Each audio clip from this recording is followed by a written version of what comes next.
What's up, fight fans? This is Kurt DeVille with Counterpunch Boxing News, and I have some new news concerning Errol, Spence Jr., and Yordines, Ugas. Get this. It has been announced today that Spence Jr. will be taking on the WBC and the IBF welterweight champion of the world, will be taking on Yordines Ugas, which is the WBA super welterweight champion of the world, Saturday, April 16th. These two guys will square off at AT&T Stadium, yes, Jimmy's World, and Errol Spence will be back in his hometown yet again. Hometown advantage. I remember when he came there recently and he fought Danny Garcia there also, and he fought Mikey Garcia. So the two Garcias, now he's taking on Ugas. And what do I feel about this fight? I think this is the best fight that could be made for Errol Spence Jr. besides Terrence Crawford. We know that. But that fight won't happen for really reasons that I don't even know anymore, because Terrence Crawford is now a free agent, and it's been a lot of back and forth and a lot of unnecessary talks about Terrence Crawford and Errol Spence. And you guys know that I don't believe that fight will happen anyway. I don't think it was meant to happen. I think Errol Spence is a bankable commodity to the PBC Fox Showtime lineup, and I don't think that fight will happen. Nonetheless, we're getting Yordines Ugas. Yordines Ugas is a guy very experienced, coming from the Cuban school. He can bang, he can box, he can do a little bit of everything in there. His only thing to me is power, but he was able to knock Sean Porter down, so what does that say about his power? He has power. He's a very underrated boxer. He's a very underrated puncher, whereas Errol Spence, he's just coming off an eye surgery, so we don't know how that eye will hold up against those devastating jabs that Ugas will put on him.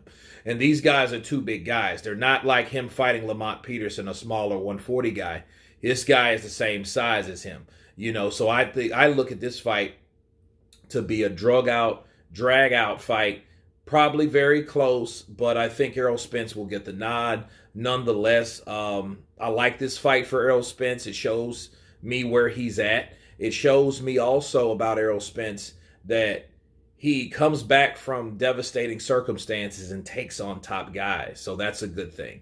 Okay, when he fought Danny Garcia, he didn't need a tune-up. Danny Garcia's not a tune-up. He was a legitimate fighter at 147. Okay, so it was impressive to see him in there with someone like Danny Garcia, because he could have always picked an easier route to take. So he's doing it again, coming off another issue that he had due to the surgery, and taking on Yordines Ugas. Yordines Ugas just retired Manny Pacquiao. So what does that say about Errol Spence? It says that this man will take fights off the fly when he's ready to fight. Okay? Anybody else, I think, except for Terrence Crawford.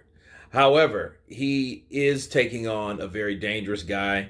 Yordines Ugas, again, very experienced, very slick.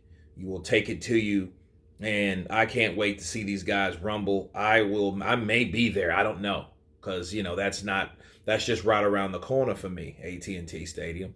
So I think at the end of the day, it should be something that is definitely worth watching. Okay, and I'll say this is a hell of a lot better than Keith Thurman versus Barrios, because that was kind of like, what is it, Eliminator or whatever. But these guys with Errol Spence and Yordines Ugas, this is a unification. This is for damn near all the belts, 3/4 of the belts.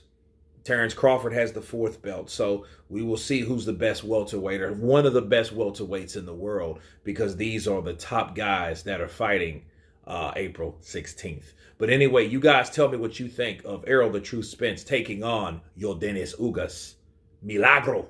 Of course, please subscribe. And you guys been Counterpunch. Peace.